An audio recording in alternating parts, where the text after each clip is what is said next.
السلام علیکم ورحمۃ اللہ وبرکاتہ۔ پیارے بچوں، آئیے جانتے ہیں حضرت نوح علیہ الصلوۃ والسلام کی قوم پر آنے والے عذاب کے بعد عاد کی قوم کو اللہ تعالیٰ نے بے پناہ طاقت اور طرح طرح کی نعمتیں عطا فرمائی۔ طوفان تھمنے کے بعد عاد کی قوم یمن اور عمان کے درمیان احقاف نامی وادی میں آ کر آباد ہوگی۔ عاد اصل میں ایک شخص کا نام تھا جو نوح علیہ الصلوۃ والسلام کے بیٹے سام کی اولاد میں سے تھا۔ جو وقت گزرتا گیا اس شخص کی نسل قوم عاد کے نام سے مشہور ہو گئی۔ عمان سے لے کر یمن تک عاد کی بستیاں تھیں۔ ان کی زمینیں اور باغات بڑے سرسبز اور شاداب تھے۔ ان کے قد بہت لمبے اور جسم خوب طاقتور اور چوڑے تھے۔ دوسری قوموں کے لوگ ان کے سامنے بہت ہی کمزور نظر آتے تھے۔ وہ جس قوم سے بھی لڑتے اس پر فتح پا لیتے، اسی لیے دوسری قومیں ان سے خوف زدہ رہتی تھیں۔ اللہ تعالیٰ کا بھی ان پر خاص کرم تھا۔ اللہ نے ان کی ہر چیز میں برکت ڈال دی تھی۔ ان کی وادیاں اونٹوں، گھوڑوں اور بکریوں وغیرہ سے بھر گئیں۔ بارش اور پانی کی فراوانی کی وجہ سے ان کی فصلیں بھی خوب اچھی ہوتی۔ غرض اللہ تعالیٰ نے ہر لحاظ سے ان پر اپنی نعمتوں کی بارش کی، جس سے وہ خوب ترقی کرنے لگے۔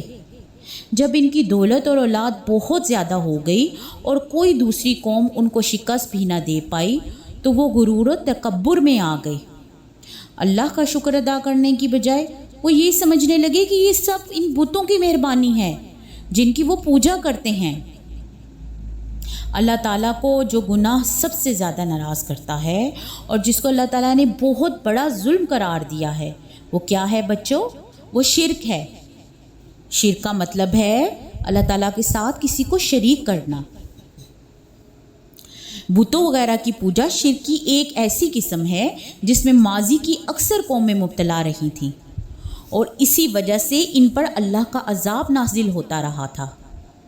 وہ قوم بھی شرک اور تکبر میں اس قدر آگے نکل گئی کہ اس نے اپنے آباء و اجداد پر نازل ہونے والے طوفان نوح علیہ الصلوۃ والسلام کو بھی بھلا دیا۔ وہ یہ بھی بھول گئے کہ اللہ تعالیٰ نے حضرت نوح علیہ الصلوۃ والسلام کی قوم کو کیوں ہلاک کیا تھا۔ طوفان نوح علیہ الصلوۃ والسلام کے بعد اس قوم عاد نے بت پرستی کا رواج عام کیا۔ اصل میں یہ شیطان ہی تھا جس نے انہیں بت پرستی کی لت میں مبتلا کیا۔ شیطان نے اس کے لیے بڑا اچھوتا حربہ استعمال کیا۔ طوفان نوح کے بعد زمانہ چونکہ انہی افراد پر مشتمل تھا جو اس ہولناک طوفان میں بچ گئے تھے، اس لیے اس وقت زمین پر سے بت پرستی کا مکمل طور پر خاتمہ ہو چکا تھا۔ لوگ ایک اللہ کی عبادت کرنے لگے تھے، لیکن شیطان نے جو انسان کا خطرناک ترین اور سب سے بڑا دشمن ہے، یہ سب برداشت نہ کر سکا۔ اس نے ایک بار پھر لوگوں کو بہکا کر اللہ کے راستے سے غافل کرنا شروع کر دیا۔ جو لوگ ماضی میں فوت ہو گئے تھے اور ان کے رشتہ دار انہیں بہت زیادہ یاد کرتے تھے، شیطان نے ان کے دل میں یہ خیال ڈال دیا کہ تم اپنے ان نیک رشتہ داروں کے بت بنا کر رکھ لو تاکہ ان کی جدائی کا دکھ تمہیں زیادہ تکلیف نہ دے۔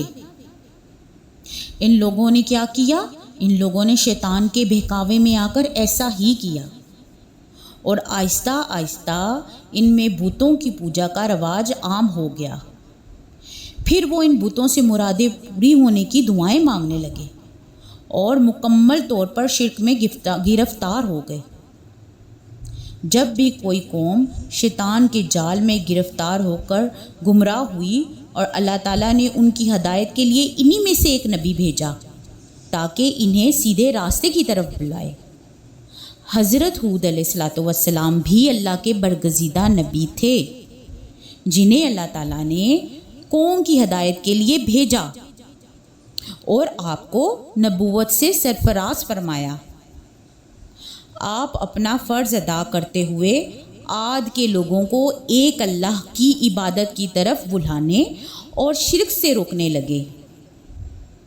حضرت ہود علیہ الصلوۃ والسلام نے اپنی قوم سے فرمایا، دیکھو میں تمہارا ہی بھائی ہوں، تمہارا دشمن نہیں بلکہ خیر خواہ ہوں۔